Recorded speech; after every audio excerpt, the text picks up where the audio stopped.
Ellie here from the Dark Imp. Today I'm going to show you how to play a domino game called 42. 42 is written up on one of the game cards in the Puzzle Box 3, which has a theme of astronauts and asteroids. So it's written up on the game card, but also this video is designed to help you learn the game. Okay, this is a far more complicated domino game than most domino games. It's more like an introduction to bridge in some ways than a standard domino game that you're going to find. So let's think of these dominoes more like cards than dominoes, because what we're not going to do is we're not going to put them out and join them up like we would in a normal domino game.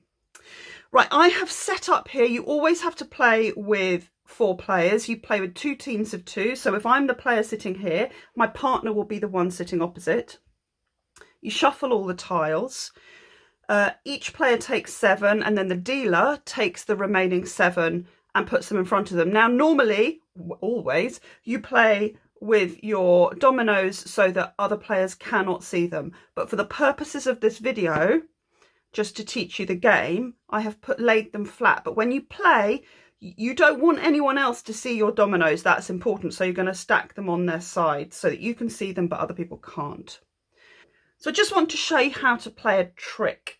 In a trick-taking game in cards, the suit that is led is determined by the suit on the card. So if you play the 3 of spades, the suit is spades. That's very clear. In 42, the suit that's being led is the higher of the 2 numbers on the domino that you're playing. So in this case, if I play this domino, the suit led is 4. Now all the other players have to follow suit. They can play any domino with a 4 on it, as long as they have one. So this player can play this one. This player has a choice of these 2. Now it doesn't matter that they have a higher number on. It's only if that domino was led that would be suit 6. This is suit 4 or 6 according to what has been led. It can follow a 4. That's fine. And then the final player chooses to play this domino. Then you look and see who's played the highest domino in the trick. And in this case, it was this. This is the highest domino in suit 4, so suit 4 was led. This is the highest of the dominoes because it's got a 6 next to it. This is the lowest. So this team, remember these 2 players are a team, take this trick and they put it, let's say this position here is relating to this team, so you can see what they've taken. And they keep those dominoes face up on the table so that everybody can see what dominoes have already gone. Remember, these ones are hidden. Nobody can see what else is in other people's hands. Now there's an extra thing. There's always a trump suit, which is determined at the beginning of each round, which can affect what we've just talked about. So let's say trumps are 5s. So let's say this player leads this tile, which is a 3 blank, so the suit led is a 3. Then other players have to follow round with a 3. This player, that's fine. They can maybe play the 3-2. So this tile is currently winning because this is a higher tile than this one that's been led. Now this player does not have a 3, but can choose to play a trump because they have a 5-5. So they're going to play a trump.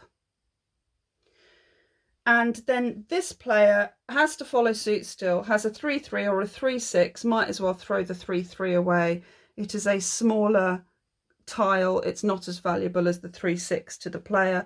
So going to throw that away. And again, this team wins because they had a trump, because they played a trump. You can't play a trump if you can follow suit. You can only play a trump if you can't follow suit. So these tiles all go over here. Now, one extra thing is to do with how many points you're scoring. You're going to get 1 point for each trick you score. So at the moment, this team has got 2 points. And then you're also going to add up any tile that has a count. Now, in 42, the word count means that it's a multiple of 5. For example, this tile, when you add up all the dots, it's 10, which is a multiple of 5. This has a count of 10, so this is going to score 10 points. This tile is also a multiple of 5. That's going to score 5 points. Not that tile, not that tile, that one or that one.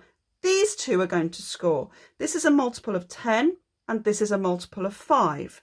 So far, this team has got 10, 20, 25, 30, and then the 2 tricks. So that's 30, what were we up to? 30, 31, 32. So they're on 32 points so far, and they've only taken 2 tricks. That's how the rounds are going to play out. You're going to keep playing a tile, saying this is 6s. Other players follow suit if they can. And if they can't, they can trump. In this one, again, it was this couple that won. None of these have a count because that's 11, that's 7, that's 8, that's 9. So none of them are multiples of 5, but they do still get another point for it. You keep playing like that. You play out the whole round. If the other team wins a trick, they're going to put their dominoes over here. Right, let's wheel back to the start.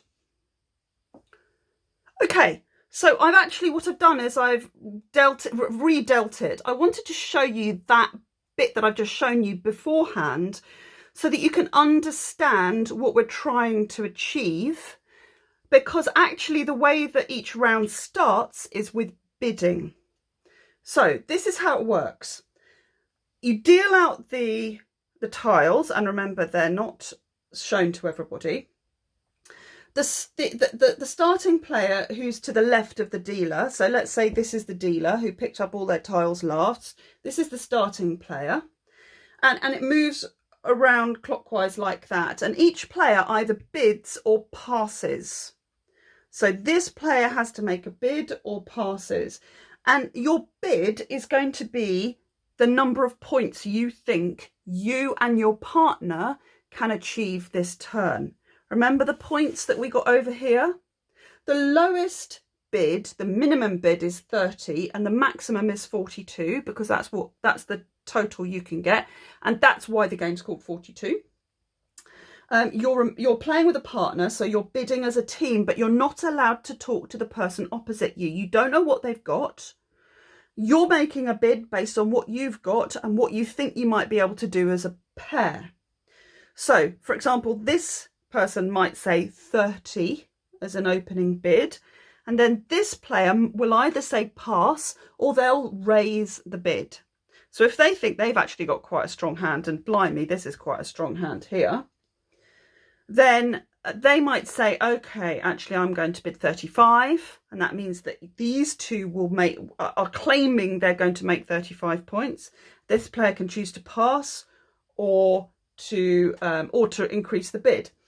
When everybody's passed, so when there's been one bid and then the next 3 players have passed, then we have a clear bidder, and so the last player, the player who made the highest bid, it's them and their partner who are going to be trying to make that contract. So if they bid 35, they're going to be trying to get 35 points. If everybody passes and nobody bids anything, you reshuffle everything and deal out the dominoes again.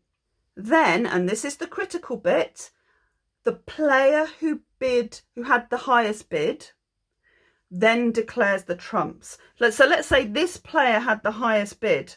Let's look at their tiles. They might declare 6s. They've got a couple of good 6s. They might declare 5s here. They've got 3 5s. They'd probably declare 5s. They want to put themselves in the strongest possible position to win as many tricks as possible. Then you play out the hand. So the player who's declared the bid, which was the highest bidder, they start by placing the first tile. Right? And then you're going to play out the hand like we did it before. At the end, you're going to score the hand.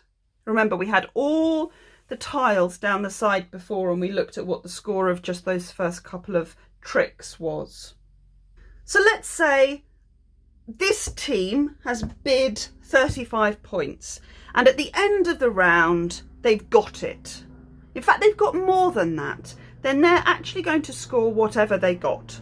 So they met their bid, they're going to score whatever they got. So they might have got 38. Brilliant, they're going to score 38 points and they're going to write it down on a piece of paper.